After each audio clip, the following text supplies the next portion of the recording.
Ini termasuk bagian yang terpenting yang dianjurkan di bulan Ramadan, yaitu meningkatkan ibadah di 10 hari terakhir Ramadan dan melakukan iktikaf. Inilah bagian terpenting di bulan Ramadan. Ini babak finalnya dan ini penentuan baik dan buruknya Ramadan kita. Termasuk di dalam hadis, innamal a'mal bi khawatimiha. Sesungguhnya amalan-amalan itu yang menjadi ukuran adalah pengakhirannya. Kata Syekhul Islam Ibnu Taimiyah rahimahullah, wal i'tibar bi kamalin nihayah la bi naqsil bidayah. Yang menjadi ukuran adalah sempurnanya penutupan, bukan kurangnya permulaan. Al-Hafidz Ibnu Rajab dalam Lataiful Ma'arif mengatakan, ibadallah, inna syahra Ramadan qad azama 'ala rahil wa lam yabqa minhu illa al-qalil. Wahai hamba-hamba Allah, sesungguhnya bulan Ramadan telah bertekad untuk pergi meninggalkan kita. Tidak tersisa waktunya kecuali sedikit. Faman minkum ahsana fihi fa alaihi tamam. Maka siapa yang telah melakukan kebaikan dari awal, hendaklah dia sempurnakan. Wa man farrata falyakhtimhu bil husna. Siapa yang telah menyia-nyiakan awal dan tengah Ramadan, hendaklah dia tutup dengan lebih baik. Karena yang menjadi penentuan adalah akhirnya. Namun sangat disayangkan banyak kaum muslimin malah semangatnya hanya di awal. Masjid-masjid pun ramai. Di akhir Ramadan yang ramai hanyalah pasar-pasar atau jalanan karena banyaknya orang mudik. Masjid-masjid sudah sepi. Ini sangat disayangkan. Yang seharusnya di 10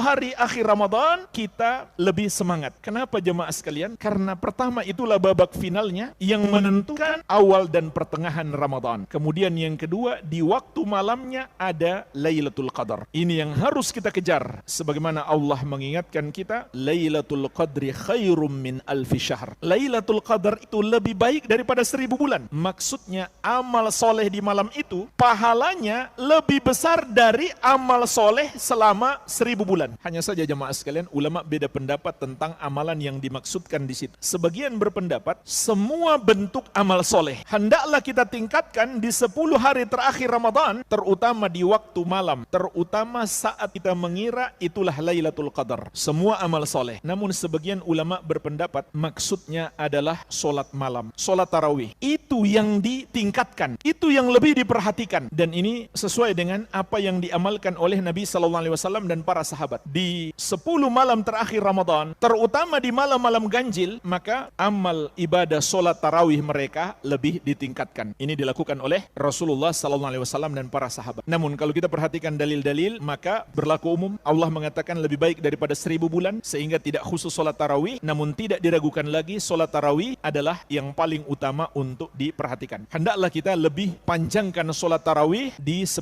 malam terakhir Ramadan. Dan tidak masalah andai kita solat 2 sesi. Kenapa? Karena tidak ada batasan. Tidak ada batasan rakaat solat tarawih. Sehingga mau 2 sesi, 3 sesi, tidak ada masalah. Dan yang dipraktekkan di Haramain, di Masjidil Haram dan Masjid Nabawi, masuk 10 hari terakhir Ramadan, itu dilakukan 2 sesi solat. Ba'da isya langsung, kemudian menjelang sahur ada solat lagi. Maka tidak masalah, kita tingkatkan. Ini sangat dianjurkan di 10 malam terakhir Ramadan. Sampai kata Ummul Mukminin Aisyah radhiyallahu anha, kana Rasulullah sallallahu alaihi wasallam idza dakhala al-ashru shadda mi'zarahu wa ahya lailahu wa ayqadha ahlahu. Rasulullah sallallahu alaihi wasallam apabila telah masuk 10 malam terakhir Ramadan, beliau kencangkan sarungnya dan beliau hidupkan malamnya dan beliau bangunkan keluarganya. Beliau kencangkan sarungnya, maksudnya beliau tidak berhubungan suami istri demi fokus ibadah. Beliau hidupkan malamnya, maksudnya beliau terkadang tidak tidur untuk memperbanyak ibadah, atau beliau tidur hanya sedikit, lebih banyak ibadah. Beliau bangunkan keluarganya, menunjukkan pentingnya mengisi 10 malam terakhir Ramadan dengan memperbanyak ibadah demi mendapatkan Lailatul Qadar. Dan beliau telah memerintahkan kita, taharrau Lailatul Qadri fil ashril awakhir min Ramadan. Carilah Lailatul Qadar itu di 10